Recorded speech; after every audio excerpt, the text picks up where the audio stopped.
Good morning, May 18th, 2026. Here's what's happening right now. Crude oil is trading above $100 a barrel. Bonds are selling off across the globe, and stock futures are starting the week lower. That combination is important because it tells you the market is pricing higher inflation and slowing growth at the same time. In this video, I'll walk you through the Iran war news that's driving oil, where every major asset is trading right now, and the three setups that matter most into the open. Here's the main story. The Iran war is now entering its second month, and the global bond market is finally cracking. Reuters reported overnight that the global bond rout is deepening as the conflict drags on, directly because investors are pricing in longer-lasting inflation. And here's the data point that makes it real. Per ForexLive, the International Energy Agency chief warned today that commercial oil inventories are depleting at a record pace, with only a few weeks of supply left before stockpiles run dry. Strategic reserves have added 2.5 million barrels a day, but the IEA is saying they are not endless. Look at crude oil.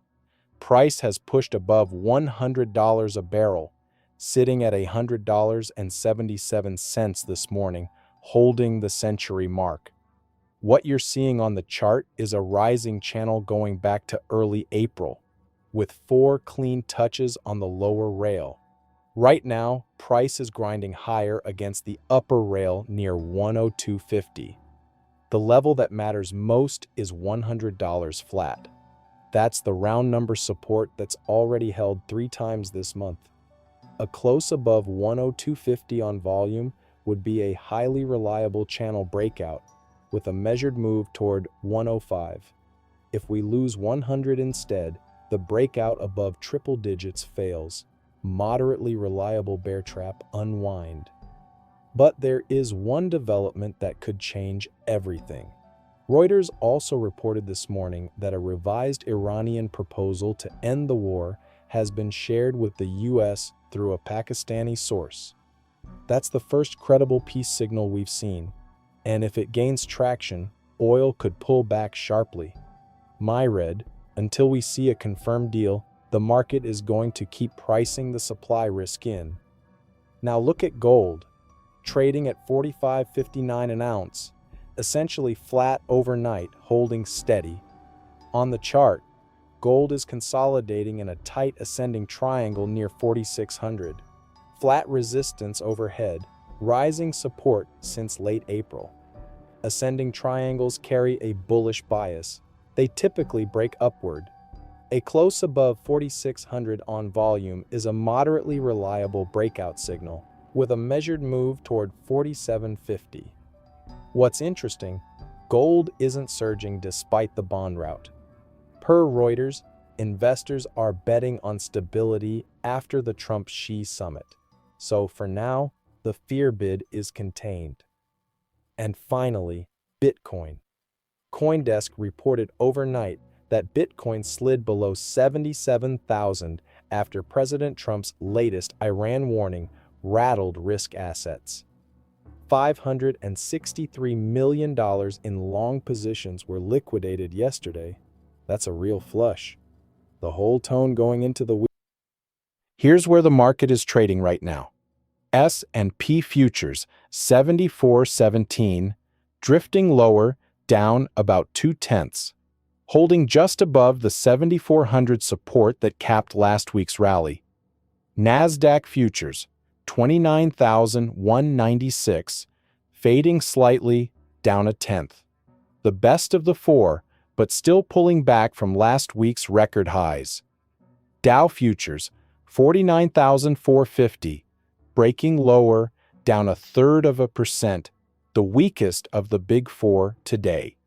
Russell 2797, holding steadier than the rest, down about 0.1. Gold 45.59 an ounce, essentially flat, holding the level. Bitcoin 77,200 ni, pulling back about 0.2, testing the 76,500 support. Dollar index 99.1, down about 0.2, weakening into the open. And crude oil $100.77 a barrel, grinding higher above the century mark. So overall, pressure on stocks, weakness in Bitcoin, and crude stuck above 100. Key number before the open.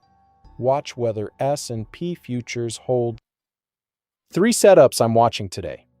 First, crude oil. Look at this chart.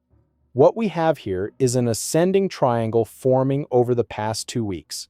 Flat resistance at 102.50, rising support from 100. Ascending triangles carry a bullish bias. The market usually breaks the flat resistance rather than the rising support. If we get a decisive close above 102.50 on volume, that's a moderately reliable breakout signal. By the measured move rule, projected target is around 105. If we lose 100 flat instead, the pattern fails, and we likely see a fast unwind back toward 97, especially if the revised Iranian peace proposal gains real traction this week. So this is the trade. Long above 102.50 on the breakout, short below 100 on the failure, no action in between. Second, Bitcoin. Look at this chart carefully. Bitcoin is sitting right at a critical level, 76,500. What we have is a double top going back to mid-April with 2 peaks near 82,000 and a clear reaction low at 76.5. Cointelegraph this morning flagged 76.5 as a potential bull trap, meaning if we briefly break below and reclaim, it's a fake-out to grab liquidity. A decisive close below 76.5 on volume confirms the double top. That's a moderately reliable reversal signal with a measured move towards 71,000. If we hold the level and bounce on volume, the pattern is invalidated, and we're looking at a relief rally back toward 80,000. Low reliability as a long while bonds keep selling off. Watch for whipsaws here, the volume is thin. Third, the S&P. The chart is showing a small descending triangle from last week's high, flat support at 7,400, lower highs falling into it.